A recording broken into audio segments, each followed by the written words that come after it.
بسم اللہ الرحمن الرحیم رب اشرح لی صدری ویسر لی امری واحلل عقدۃ من لسانی یفقہوا قولی رب اشرح لی صدری ویسر لی امری واحلل عقدۃ من لسانی یفقہوا قولی رب اشرح لی صدری ویسر لی امری واحلل عقدۃ من لسانی یفقہوا قولی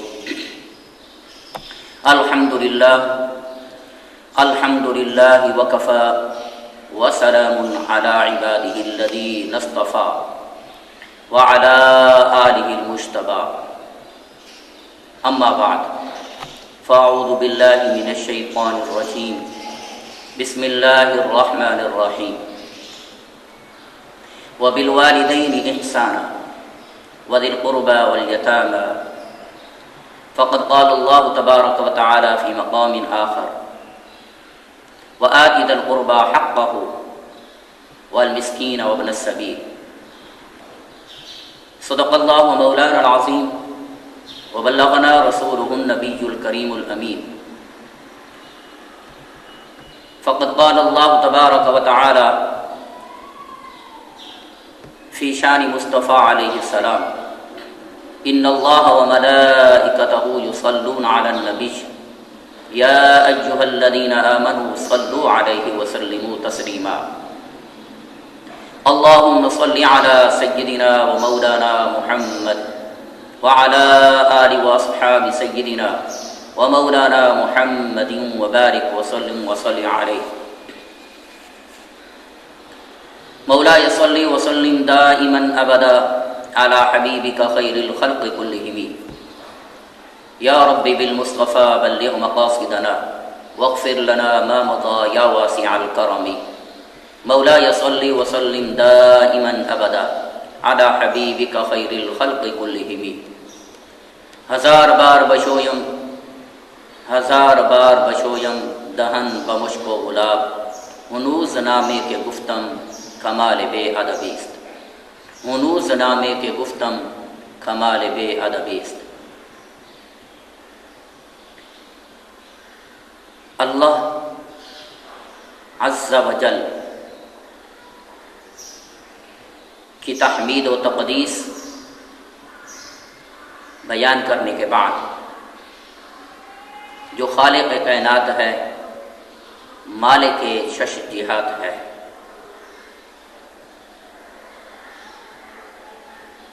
اس وحدہ لا شریک کی لا محدود تعریف کرنے کے بعد حضور نبی مکرم شفیع معظم رحمت للعالمین شفیع المذنبین سید انس و جن سید انس و جن مالک دو جہاں صلی اللہ علیہ وسلم کی دربار گوہر بار میں ہدیہ درود و سلام پیش کرنے کے بعد معزز و محتشم سامعین ذی وقار لائق صد تحسین السلام علیکم ورحمۃ اللہ وبرکاتہ۔ میرے عزیز مسلمان بھائیوں، آج کا ہمارا موضوع حسن سلوک ہے۔ میں اللہ پاک سے دعا کرتا ہوں اللہ تعالیٰ آپ کو اور مجھے اس پر عمل پیرا ہونے کی توفیق عطا فرمائے۔ معزز سامعین عزیز محتشم، یہ ایک حسین موضوع ہے۔ اگر ہم اس پر عمل کرنا شروع کر دیں تو میرے خیال میں تمام امت مسلمہ جو طبقات میں تقسیم ہو چکی ہے وہ ایک طبقہ میں اکٹھی ہو سکتی ہے۔ امت مسلمہ کا ایک پلیٹ فارم پر جمع ہونا ممکن ہے، ناممکن نہیں ہے۔ معزز سامعین عزیز محتشم، رب ذوالجلال کا ارشاد پاک کہ والدین کے ساتھ احسان کرو، وذی القربیٰ اور قریبی رشتہ داروں کے ساتھ حسن سلوک کرو۔ دوسرے مقام پر ارشاد فرمایا وآت ذی القربیٰ حقہ، اور تم قریبی رشتہ دار کو ان کا حق ادا کرو۔ حضور نبی مکرم نور مجسم علیہ الصلاۃ والتسلیم کا ارشاد پاک ہے صل من قطعک واعف عمن ظلمک واحسن من اساء الیک۔ جو شخص تمہارے ساتھ تعلق کو توڑتا ہے تم اس کے ساتھ تعلق کو جوڑو۔ واعف عمن ظلمک، اور جو شخص تم پر ظلم کرے تم اس سے درگزر سے کام لو، یعنی اسے معاف کر دو۔ وَأَحْسِنْ مَنْ أَسَاءَ إِلَيْكَ، اور جو شخص تم سے برائی کرے تم اس برائی کا صلہ بدلہ نیکی میں اسے دو، بھلائی میں اس کا صلہ اسے دو۔ اب اس آیہ کریمہ اور اس حدیث کو ہم جب پیش نظر رکھتے ہیں تو ہمیں اللہ تعالی اور اس کے رسول علیہ الصلاۃ والتسلیم کی طرف سے ہمیں یہ درس ملتا ہے کہ ہم تمام ذی روح کے ساتھ حسن سلوک کریں۔ وذی روح چاہے انسانی شکل میں ہو، چاہے حیوانی شکل میں ہو، چاہے وہ کیڑے مکوڑوں کی شکل میں ہو۔ اب ہم اسے اس طرح تقسیم کر سکتے ہیں،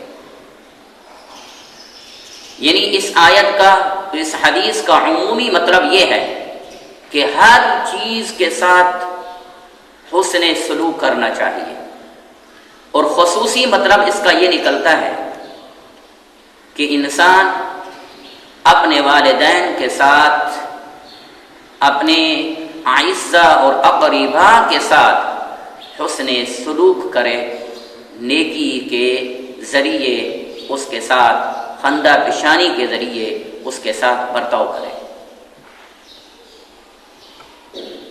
اب دین اسلام نے اتنا عموم دینے کے باوجود پھر اس میں خصوص بھی دیا ہے کہ کچھ ایسے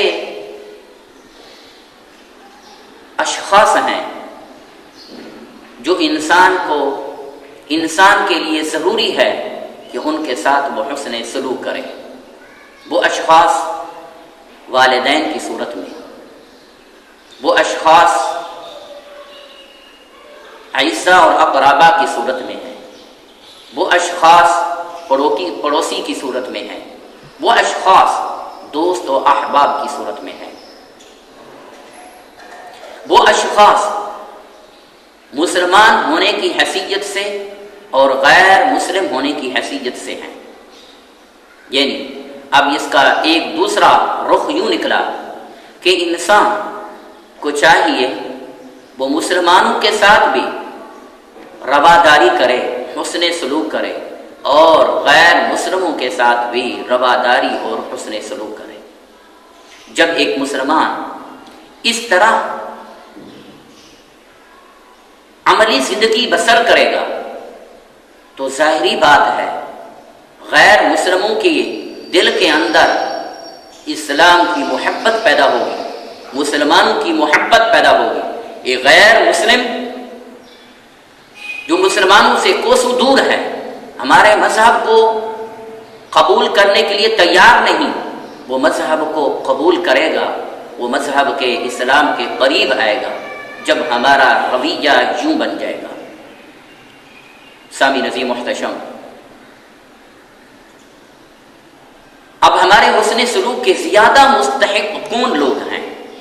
ہمارے حسن سلوک کے زیادہ مستحق ہمارے والدین ہیں، درجے پر، دوسرے نمبر پر ہمارے اقربا ہیں، تیسرے نمبر پر ہمارے پڑوسی ہیں، چوتھے نمبر پر ہمارے دوست و احباب ہیں، پانچویں نمبر پر جو دور کے رشتہ دار ہیں، چھٹے نمبر پر چاہے انسان اسے جانتا ہو یا نہ جانتا ہو اس کے ساتھ حسن سلوک کرنا، ساتویں نمبر پر اگر غیر مسلم بھی اس کے ساتھ ملے تو اس کے ساتھ بھی حسن سلوک کرنا، آٹھویں نمبر پر یہ حیوانات اور کیڑے مکوڑے ان کے ساتھ حسن سلوک کرنا ہے۔ پہلا مرتبہ درجہ والدین کو کیوں دیا گیا؟ سنن ابی داؤد میں حدیث شریف ہے، راوی ہیں حضرت ابو طفیل رضی اللہ تعالی عنہ، بیان فرماتے ہیں کہ حضور نبی علیہ الصلوۃ والتسلیم مقام جعرانہ پر گوشت تقسیم کر رہے تھے، اور میں اس وقت نوجوان تھا، میں ہڈیاں اٹھا رہا تھا۔ اسی اثناء میں ایک عورت آئی، حضور نبی علیہ الصلوۃ والتسلیم کے قریب ہو گئی، حضور نبی علیہ الصلوۃ والتسلیم نے ان کے لیے چادر بچھا دی، اس چادر پر وہ خاتون بیٹھ گئی۔ میں نے پوچھا یہ کون ہے؟ میرے دوستوں نے مجھے بتلایا کہ یہ وہ حضور علیہ الصلوۃ والتسلیم کی ماں ہیں جنہوں نے آپ کو دودھ پلایا تھا۔ سامعین عزیز محتشم، اب توجہ فرمائیے کہ دیکھیے حضور نبی علیہ الصلوۃ والتسلیم کا مقام و مرتبہ کتنا ایک عظیم ہے، لیکن انہوں نے ہمیں درس یہ دیا ہے کہ جب کسی امر کی ضرورت ہو اس وقت مل جل کر کام کرنا چاہیے، اور ساتھ یہ ہمیں درس دیا کہ ہمیں اپنے والدین کے ساتھ تعظیم و احترام اور حسن سلوک کرنا چاہیے۔ حضور نبی علیہ الصلوۃ والتسلیم کی بارگاہ میں جب آپ کی رضاعی ماں یعنی حضرت حلیمہ سعدیہ رضی اللہ تعالی عنہا تشریف لایا کرتی تھی، حضور نبی علیہ الصلوۃ والتسلیم ان کی تعظیم کے لیے کھڑا ہو جایا کرتے تھے اور آپ کے لیے چادر بچھا دیا کرتے تھے، اور اس چادر پر آپ انہیں بٹھا دیا کرتے تھے۔ اگر اسلام میں ایک رضاعی ماں کا اتنا مقام و مرتبہ ہے تو بتلائیے اس حقیقی ماں کا مقام و مرتبہ کیا ہوگا؟ وہ حقیقی ماں جس نے اپنے بچے کو 9 سے 10 مہینے تک اپنے پیٹ میں رکھا، شب و روز کی تکالیف برداشت کی، اور ولادت کے وقت تکالیف کو برداشت کیا، جب بچہ پیدا ہو جاتا ہے پھر اس کے بعد تکالیف کا مرحلہ ختم نہیں ہوتا، بلکہ شب و روز تکالیف والدہ کو ہوتی رہتی ہے۔ موسم سرما کا موسم ہو تو رات کو ٹھنڈی رات ہو تو بچے کو ماں کیسی ایک گرم جگہ پر سلاتی ہے، موسم گرما ہو اور پنکھا نہ چل رہا ہو، آج کل کے دور کے اندر بجلی بھی نہیں آتی، تو ماں ہاتھ میں پنکھا لے کر اپنے بچے کے اوپر پنکھا جھلتی رہتی ہے، پنکھا ہلاتی رہتی ہے تاکہ بچے کو سکون ملے، پرسکون نیند اسے مل جائے۔ اب وہ والدہ جس نے اپنی پوری زندگی اپنے بچے پر وقف کر دی، اس کی خدمت میں وقف کر دی ہے، وہ ماں اتنی ایک عظیم ماں ہے جس نے اپنے بچے کے لیے اپنا پورا وقت وقف کر دیا ہے۔ سامعین محتشم، وہ حقیقی والدہ اب اس نے اتنے مراحل تکالیف میں گزارے ہیں، لیکن وہ مراحل ان کے لیے تکلیف دہ نہیں ہوتے، بلکہ وہ مراحل تکلیف کی بجائے محبت میں تبدیل ہو چکے ہوتے ہیں۔ کیوں؟ اس وجہ سے کہ بچے کے ساتھ محبت ہے، اپنی اولاد کے ساتھ پیار ہے، انس ہے۔ اب وہ تکلیف نہیں محسوس ہوتی، بلکہ وہ تکلیف سکون میں محسوس ہوتی ہے۔ تو ہمیں دین اسلام اسی طرح درس دیتا ہے کہ جب ہم جوان ہو جائیں، ہمارے والدین کریمین جب بوڑھے ہو جائیں، ان میں کوئی اگر بیمار ہو جائے تو ہمیں بھی اپنی پوری زندگی میں جب تک وہ حیات ہوں ان کی خدمت کرتے ہوئے ہمیں بھی تکلیف محسوس نہیں ہونی چاہیے، بلکہ ہمیں وہ تکلیف محبت میں تبدیل کر دینی چاہیے۔ ہم ان کے ساتھ محبت کے ساتھ پیش آئیں، حسن سلوک کے ساتھ پیش آئیں، تو اللہ پاک ایک بچے کو کتنا مقام عطا فرما دے گا۔ سامعین عزیز محتشم، بخاری شریف ابی ہریرہ رضی اللہ تعالی عنہ ہے، ارشاد فرماتے ہیں حضور نبی علیہ الصلوۃ والتسلیم کی بارگاہ میں ایک شخص حاضر ہوا۔ اس نے آ کر عرض کی، اے اللہ کے نبی علیہ السلام، مجھے بتلائیے میرے حسن سلوک کا سب سے زیادہ کون مستحق ہے؟ نبی آخر الزمان علیہ السلام نے ارشاد فرمایا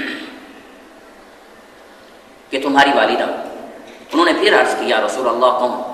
آپ نے فرمایا تمہاری والدہ۔ پھر انہوں نے عرض کی کون؟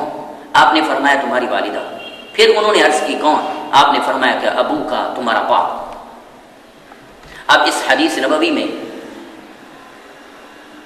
3 مرتبہ حضور نبی علیہ الصلوۃ والتسلیم نے والدہ کا نام لیا، والدہ کا نام لیا۔ کیوں؟ اس وجہ سے کہ والدہ 3 مراحل سے بچے کو لے کر گزرتی ہیں، ایک وہ پیٹ میں لے کر، دوسرا ولادت کے وقت، تیسرا اس کو دودھ پلاتے وقت۔ اس وجہ سے والدہ کو یہ اتنا مقام دیا گیا ہے۔ اور پھر ایک اور طلب بات یہ ہے کہ والد کا مقام کم نہیں ہے، والدہ کا مقام اپنی جگہ پر عظیم ہے، باپ کا مقام بھی اپنے مقام پر عظیم ہے۔ اب ہم اس کو یوں سمجھتے ہیں کہ خدمت کے لحاظ سے والدہ اول ہے، حکم کے لحاظ سے والد اول ہے۔ یعنی اگر حکم ہو تو اس وقت بیٹا پہلے باپ کا کہا مانے، اور جب خدمت کا موقع ہو تو بیٹا پہلے ماں کی خدمت کرے۔ مثلا اب والدین سفر کر کے گھر میں آئیں تو اس وقت بچے کو چاہیے کہ سب سے پہلے پانی پیش کرے۔ پانی پیش کرتے ہوئے پہلے والد گرامی کو دے دیں، بعد میں والدہ کو دے دیں۔ اب جب خدمت کی باری آ جائے، سب سے پہلے اپنی والدہ کے پاؤں دبائے، پھر اس کے بعد والد صاحب کی جا کر خدمت کرے۔ اس لحاظ سے دونوں کا مقام مرتبہ اس میں کبھی کمی بیشی نہیں ہے۔ سامعین محتشم، یہ موضوع تو ایک وسیع تر موضوع ہے، لیکن اختصاراً آپ سے طوالت سے بچتے ہوئے یہ چند ایک حدیثیں میں آپ سے پیش کر رہا ہوں۔ اسی طرح اب غیر مسلمان کے پاس چل کر آئے تو مسلمان کو اس کے ساتھ کس طرح رویہ اختیار کرنا چاہیے۔ صحیح البخاری شریف میں یہ حدیث موجود ہے۔ حضرت اسماء بنت ابی بکر رضی اللہ تعالی عنہا اس حدیث کی راویہ ہیں۔ فرماتی ہیں میری والدہ میرے گھر میں آئیں، اس وقت وہ غیر مسلمہ تھی، اسلام قبول ابھی نہیں کیا تھا۔ میرے گھر میں آئیں تو پھر میں نے نبی علیہ الصلوۃ والتسلیم سے پوچھا، یا رسول اللہ صلی اللہ علیہ وسلم، میری والدہ میرے پاس آئی تھی، آپ جانتے ہیں کہ انہوں نے ابھی اسلام قبول نہیں کیا، کیا میں ان کے ساتھ صلہ رحمی کروں، یعنی حسن سلوک کروں؟ نبی آخر الزمان علیہ الصلوۃ والتسلیم نے ارشاد فرمایا کہ ہاں، اس کے ساتھ تم صلہ رحمی کرو، اس کے ساتھ حسن سلوک کرو۔ اسی طرح دیکھیے تاریخ کے اوراق اگر ہم پڑھ کر دیکھیں، تاریخ کے اوراق اگر ہم پڑھ کر دیکھیں تو ہمیں یہی درس ملتا ہے سیرت نبویہ سے، سیرت صحابہ کرام علیہم رضوان سے، کہ حضور نبی علیہ الصلوۃ والتسلیم مکہ میں تھے تو غیر مسلم نبی علیہ الصلوۃ والتسلیم کے ساتھ کیا سلوک کیا کرتے تھے، اور مدنی آقا علیہ الصلوۃ والتسلیم ان کے ساتھ کیسے خندہ پیشانی سے پیش آیا کرتے تھے۔ مدینہ المنورہ میں نبی علیہ الصلوۃ والتسلیم کے ساتھ مدینہ کے یہودی منافقانہ چال چل کے دین اسلام کو مسمار کرنے کے لیے انہوں نے شب و روز کس طرح کی جدوجہد کی تھی، لیکن نبی آخر الزمان علیہ الصلوۃ والتسلیم ان کے ساتھ کس طرح پیش آیا کرتے تھے۔ آپ جانتے ہیں جب کوئی مہمان نبی علیہ الصلوۃ والتسلیم کی بارگاہ میں آتا، غیر مسلم ہوتا، مسلمان ہوتا، نبی علیہ الصلوۃ والتسلیم اس کی تعظیم کیا کرتے تھے۔ اب ان کے دل کے اندر اسلام کی محبت پیدا ہو جاتی، مسلمانوں کی محبت پیدا ہو جاتی۔ آج ہم لوگ اس اسوہ حسنہ کو چھوڑ بیٹھے ہیں۔ آج ہم کسی کے ساتھ حسن سلوک نہیں کرتے۔ اب دین اسلام کی محبت غیر مسلموں میں پیدا نہیں ہو رہی، اس وجہ سے کہ ہم ہماری زندگیوں کو دیکھ کر، ہمارے عمل کو دیکھ کر وہ لوگ ہم سے دور ہو رہے ہیں۔ صحابہ کرام علیہم رضوان کی زندگیوں کو دیکھ کر، نبی علیہ الصلوۃ والتسلیم کے عمل کو دیکھ کر غیر مسلم آپ کے قریب ہو جایا کرتے تھے۔ سامعین عزیز محتشم، اب پڑوسیوں کا بھی حق ہے، ان کے ساتھ بھی حسن سلوک کیا جائے۔ ایک صحابی رسول علیہ الصلوۃ والتسلیم بارگاہ نبوی میں حاضر ہوتے ہیں، آ کر عرض کرتے ہیں، یا رسول اللہ صلی اللہ علیہ وسلم، میرے کچھ رشتہ دار ایسے ہیں، میں ان سے تعلق کو جوڑنا چاہتا ہوں، وہ تعلق کو توڑ دیتے ہیں۔ میں ان سے بھلائی کرتا ہوں، وہ میرے ساتھ برائی سے پیش آتے ہیں۔ میں ان کے ساتھ رواداری کرنا چاہتا ہوں، ان کے ساتھ اچھی گفتگو کرنا چاہتا ہوں، وہ میرے ساتھ اکھڑ پن سے پیش آتے ہیں۔ مدنی آقا علیہ الصلوۃ والتسلیم نے کیسے ایک حسین جملے ارشاد فرمائے، یہ دل کی کتاب میں نوٹ کر لینے والے جملے ہیں۔ مدنی آقا علیہ الصلوۃ والتسلیم نے ارشاد فرمایا، اگر تم ایسے ہی ہو جیسے تم کہہ رہے ہو تو رب ذوالجلال کی رحمت تمہارے اوپر ایسے ہے جیسے بادل سایہ کیا ہوا، یعنی اللہ کی رحمت تمہارے اوپر سایہ کیے ہوئے ہے، اور جب تک تم اسی حالت میں رہو گے اللہ پاک کی طرف سے تمہارے لیے معاون اور مددگار رہے گا، یعنی ہر وقت تمہارے ساتھ اللہ کا فرشتہ ہوگا جو تمہاری معاونت اور مدد کرتا رہے گا۔ پھر دیکھیے، ایک مرتبہ حضرت ابو بکر صدیق رضی اللہ تعالی عنہ ادھر سے ایک غیر مسلم، وہ غیر مسلم کیسی گفتگو کر رہا تھا، نازیبا کلمات استعمال کر رہا تھا۔ حضرت ابو بکر صدیق رضی اللہ تعالی عنہ سنتے رہے۔ پھر اس کے بعد جب برداشت نہ ہو پایا، آپ نے اس کے کلام کا جواب دے دیا۔ مدنی آقا علیہ الصلوۃ والتسلیم وہاں سے چپ کر کے چلے گئے۔ حضرت ابو بکر صدیق رضی اللہ تعالیٰ عنہ سمجھ گئے، مدنی آقا علیہ الصلوۃ والتسلیم نے اس بات کو ناپسند کیا۔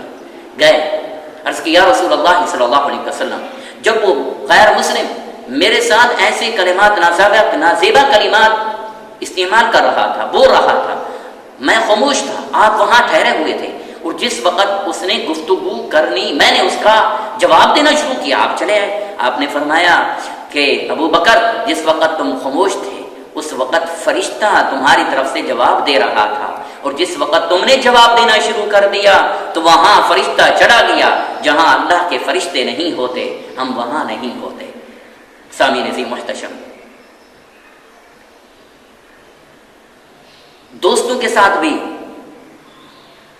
حسن سلوک کرنا چاہیے۔ اب بات لمبی ہو رہی ہے، اختصارا دیکھیے کہ ہمیں حیوانوں کے ساتھ بھی اور کیڑوں مکوڑوں کے ساتھ بھی ہمیں حسن سلوک کرنا چاہیے۔ آپ جانتے ہیں حضرت ابن عباس رضی اللہ تعالی عنہما خود ہی اس کے بات کے راوی ہیں، فرماتے ہیں کہ ہم چند صحابہ ایک جگہ پر بیٹھے، حضور نبی علیہ الصلوۃ والتسلیم اس جگہ سے اٹھ کر چلے گئے، تو وہاں میں نے دیکھا کیڑے مکوڑے کثیر تھے، تو میرے دل میں خیال آیا، میں نے تنکے اٹھائے، تنکے اٹھانے کے بعد اس کیڑوں مکوڑوں کے اوپر رکھ دیا، رکھنے کے بعد میں نے آگ لگا دی، وہ کیڑے مکوڑے جل گئے۔ مدنی آقا جب تشریف لائے تو نبی علیہ الصلوۃ والتسلیم نے دیکھ کر برہمی کا اظہار فرمایا، ناراضگی کا اظہار فرمایا، یعنی یہ درس دیا کہ یہ اللہ تعالیٰ کی ذی روح چیزیں ہیں، انہیں بھی تکلیف نہ دو۔ اسی طرح آپ جانتے ہیں کہ حضور نبی علیہ الصلوۃ والتسلیم نے صحابہ کرام علیہم رضوان کی دربار میں ان کے اجتماع میں دو باتیں ذکر فرمائی تھی۔ فرمایا کہ ایک وہ عورت جس نے بلی کو پیاسا بھوکھا رکھا تھا، باندھ کر رکھ دیا تھا، نہ اسے کچھ کھلاتی تھی نہ پلاتی تھی، اسے تکلیف دیتی تھی، تو وہ بلی اسی حالت میں مر گئی۔ تو اللہ تعالیٰ ناراض ہو گیا، اب وہ عورت کو جہنم نصیب ہو گئی۔ ایک وہ شخص جو جاتا ہے راستے میں، دیکھتا ہے کہ ایک کتا پیاسا ہے، اب وہ شخص بڑی محنت سے اس کو پانی پلا دیتا ہے، اس کی پیاس بجھا دیتا ہے۔ اللہ تعالیٰ کی رحمت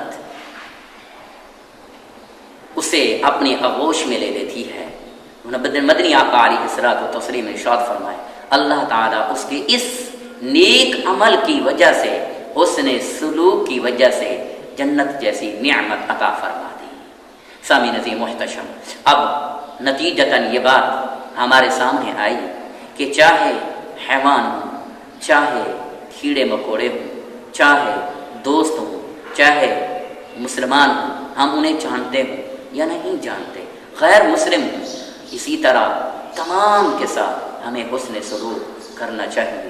اللہ پاک سے میں دعا کرتا ہوں اللہ تعالیٰ آپ کو اور مجھے عمل کی توفیق عطا فرمائے۔ آمین۔ وآخر دعوانا الحمد للہ رب العالمین۔